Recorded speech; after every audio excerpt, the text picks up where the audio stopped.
Assalamualaikum warahmatullahi wabarakatuh. Yang saya hormati Dr. Nani Nurhaini sebagai dosen pengampu mata kuliah paradigma keperawatan dan teman-teman ekstensi FPKUI 2021 yang saya banggakan. Pada kesempatan kali ini, izinkan saya bersama kelompok 2 akan mempresentasikan hasil analisa kami tentang Virginia Henderson di nursing theory. Adapun anggota kelompok 2 yaitu saya sendiri Arif Munandar Rusman, kemudian Evi Setiawati, Habibah Nur Alawiyah, Nur Hidayati Soleka, Setia Hani Mega, dan Zara Dwi Putri. Ada 5 pembahasan yang akan kami laksanakan, yaitu pertama adalah biografi dari Virginia Henderson, kemudian pandangan paradigma dari Virginia Henderson, teori keperawatan dari Virginia Henderson, kemudian asumsi dan preposisi dari Virginia Henderson, serta aplikasi teori dari teori keperawatan Virginia Henderson. Untuk lebih jelasnya, mari kita saksikan penjelasan dari video berikut. Virginia Henderson lahir di Kansas City pada tanggal 30 November tahun 1897 dan wafat di Connecticut Hospice pada tanggal 19 Maret 1996. Pada usia 21 tahun, beliau memulai studi keperawatan di Washington DC di sekolah militer. Karirnya dimulai dari tahun 1926. Beliau masuk sekolah guru Universitas Columbia. Pada tahun 1929, beliau memegang posisi pengawas pedagogis di Strong Memorial Hospital. Beliau kembali ke Teachers College dan mengajarkan kursus praktik klinis dan teknik analisis keperawatan pada tahun 1930. Pada tahun 1932, ia memperoleh gelar sarjana dan mendapat gelar Master of Arts di Teachers College pada tahun 1934. Pada tahun 1948 sampai 1953, beliau melakukan revisi edisi kelima buku Bertha Hermer yang berjudul Buku Pelajaran tentang Prinsip dan Praktik Keperawatan yang diterbitkan pada tahun 1939. Selanjutnya, beliau menerbitkan edisi ke-6 buku Teks, Prinsip, dan Praktik Keperawatan pada tahun 1955. Beliau mengarahkan proyek Indeks Studi Keperawatan pada tahun 1959 dan menerbitkan The Nature of Nursing pada tahun 1966. Sudah ditarik tetap terkait dengan penelitian di Universitas Yale pada tahun 1980. Pada tahun 1983, beliau menerima penghargaan Meritorious Right Founders dan menerbitkan edisi ke-6 Prinsip-Prinsip Keperawatan pada tahun 1978. Beliau menerima penghargaan terhormat atas kontribusinya untuk menyusui dari ANA, Asosiasi Perawat Amerika, pada tahun 1988. Selanjutnya adalah model dan teori konsep keperawatan menurut Virginia Henderson.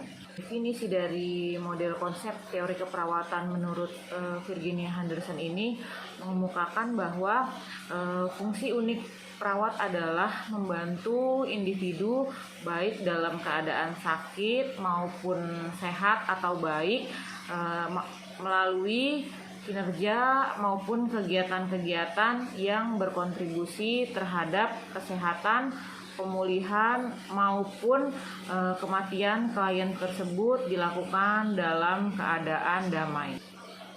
Bahwa ia akan melakukan tanpa bantuan jika ia memiliki kekuatan, kemauan, pengetahuan yang diperlukan. Tujuan dari teori Henderson ini mengemukakan bahwa perawat harus mampu bekerja mandiri maupun kolaborasi untuk membantu klien mandiri secepat mungkin.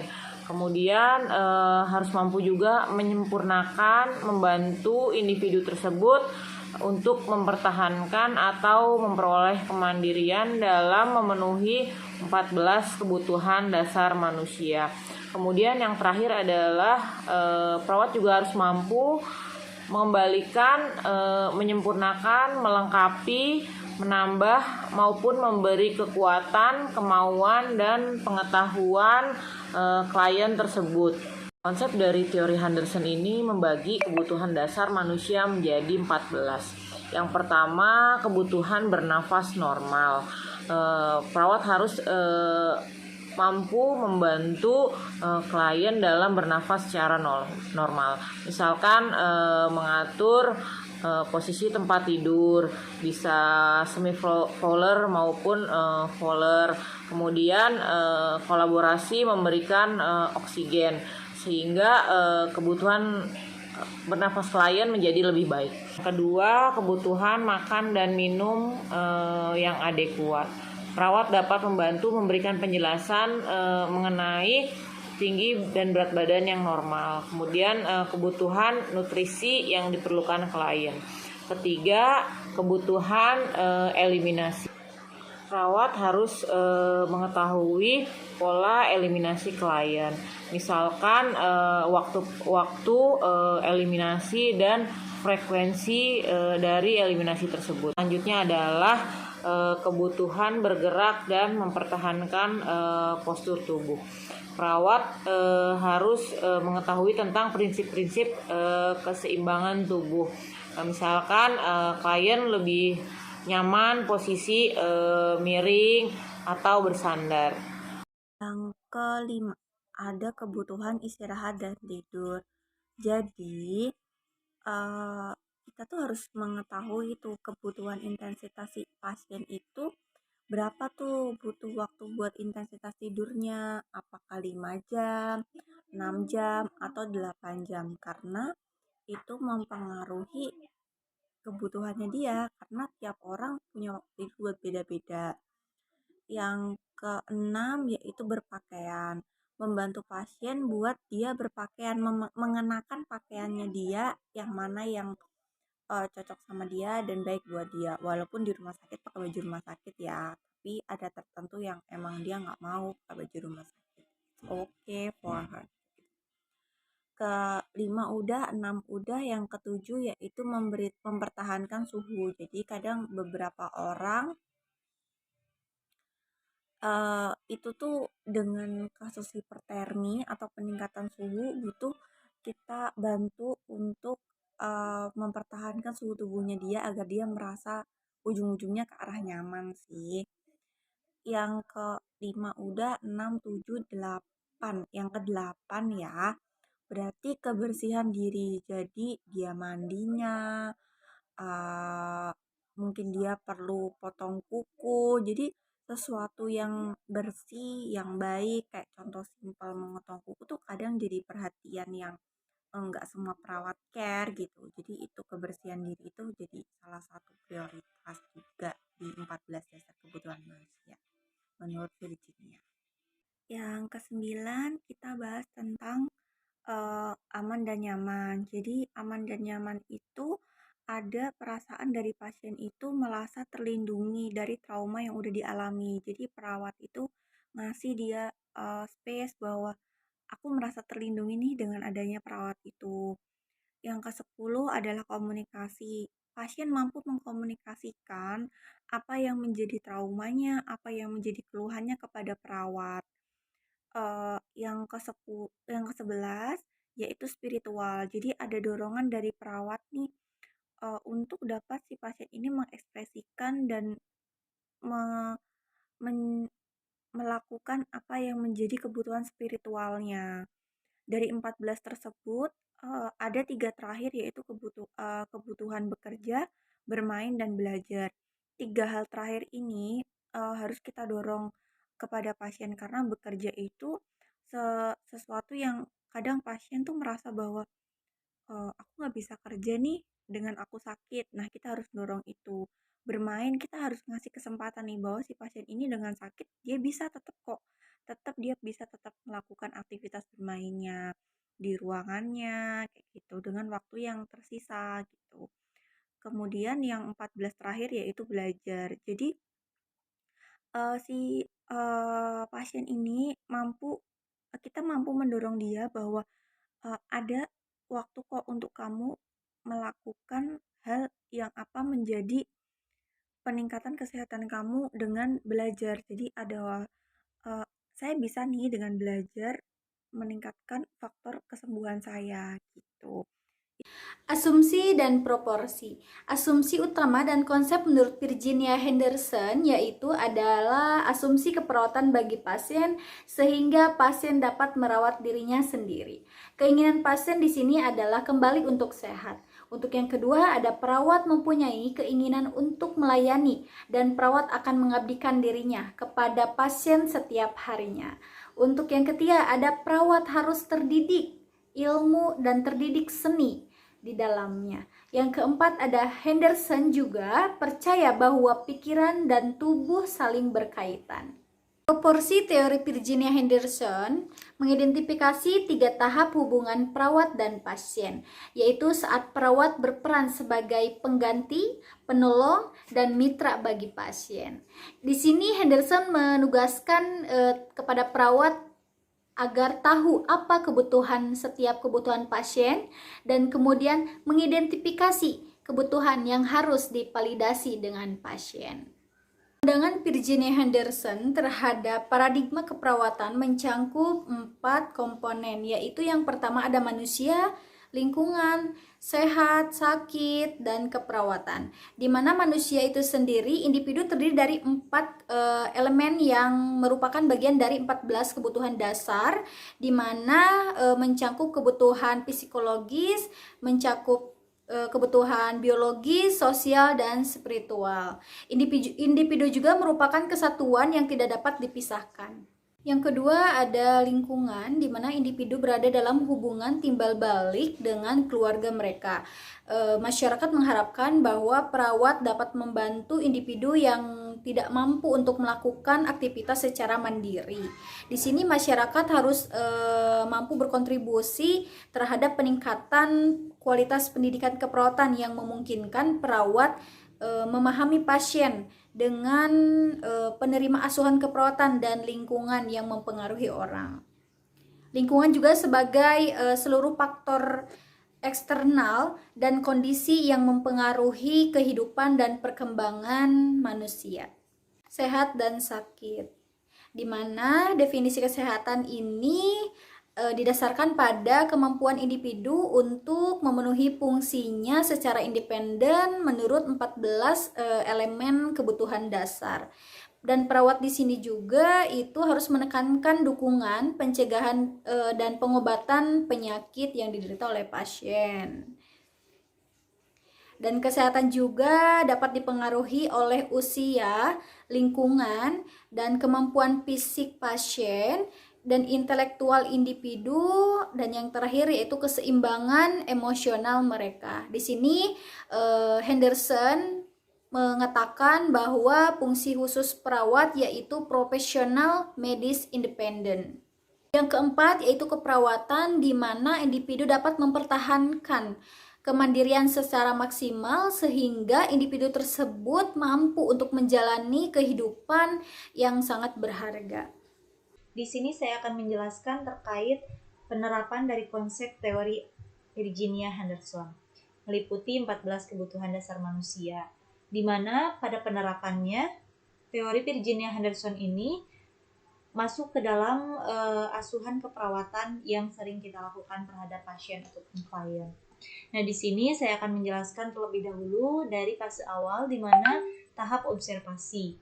Tahap observasi ini meliputi data objektif yang kita dapatkan dengan menganalisa menggunakan indera penglihatan, pendengaran, kemudian peraba, dan perawat membandingkan dengan pengetahuan tentang sehat sakit.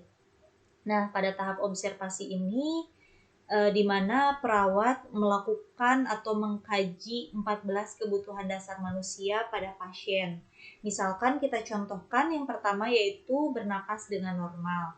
Nah, pada saat melakukan pengkajian terhadap pasien, kita melakukan atau mengecek bagaimana pernapasan pada pasien, meliputi infeksi, palpasi, kemudian perkusi, dan auskultasi. Nah, di mana pada tahap pertama ini, misalkan pasien dengan respirasi rate 14 kali per menit pada dewasa, kemudian tidak ada retraksi dinding dada, tidak ada pernapasan cuping hidung, kemudian bentuk dada simetris, dan lain sebagainya. Nah, pada tahap kedua yaitu tahap rencana keperawatan, di mana menurut Henderson, perencanaan merupakan aktivitas penyusunan dan perbaikan dari susunan perawatan terhadap proses penyembuhan pasien. Perawat bersama-sama dengan pasien menyusun dan mendokumentasikan bagaimana proses perawat dalam membantu pemulihan terhadap pasien untuk kesembuhannya. Untuk selanjutnya yaitu implementasi keperawatan. Pada implementasi keperawatan ini merupakan proses yang dilakukan berupa tindakan keperawatan yang sesuai dengan rencana keperawatan yang telah ditetapkan sebelumnya, dengan tujuan untuk memenuhi kebutuhan dasar dan rencana perawatan untuk pemulihan kondisi pasien.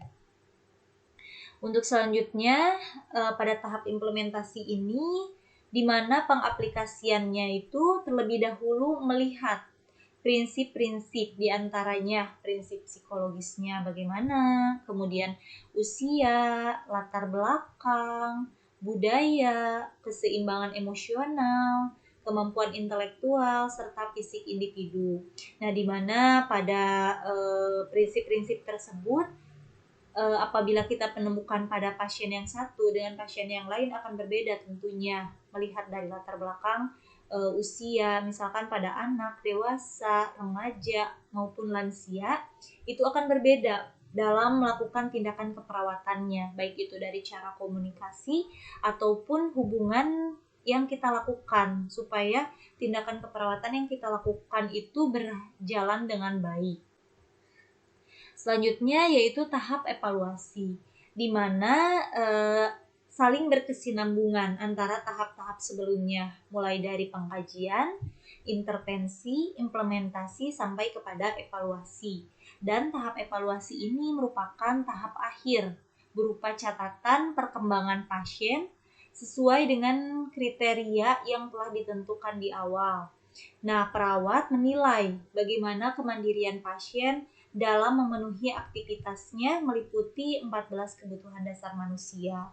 Apakah sudah tercapai atau belum? Apakah sudah sesuai dengan kriteria hasil yang ingin dicapai sesuai dengan rencana keperawatan yang kita tentukan. Kesimpulan pada pembahasan kali ini adalah konsep keperawatan yang Henderson tukas adalah model aktivitas sehari-hari dengan memberikan gambaran tugas perawat sebagai berikut. Yang pertama, perawat mengkaji individu baik yang sehat maupun yang sakit dengan memberikan dukungan kesehatan, penyembuhan, serta agar meninggal dengan damai. Kemudian yang kedua, model konsep keperawatan yang menjelaskan bahwa tugas perawat adalah membantu individu dalam meningkatkan kemandiriannya secepat mungkin. Dan yang terakhir, perawat tidak bergantung dengan dokter melainkan melakukan tugasnya secara mandiri, tetapi tetap menyampaikan rencananya kepada dokter terkait kondisi pasien.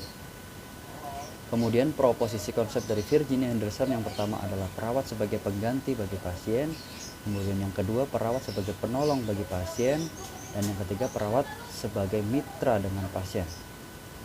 Kemudian asumsi dan konsep teori menurut Virginia Henderson yang pertama, keinginan pasien adalah kembali sehat, tetapi asumsi ini tidak secara eksplisit dinyatakan. Kemudian yang kedua, perawat mempunyai keinginan untuk melayani dan perawat akan mengabdikan dirinya kepada pasien setiap hari, baik siang maupun malam. Kemudian yang terakhir, perawat harus terdidik pada level universitas dalam hal seni dan keilmuan dalam melakukan keperawatan.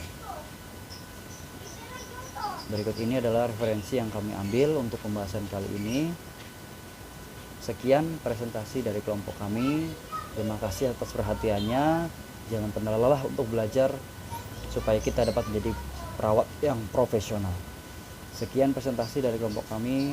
Wabillahi taufiq wal hidayah. Wassalamualaikum warahmatullahi wabarakatuh.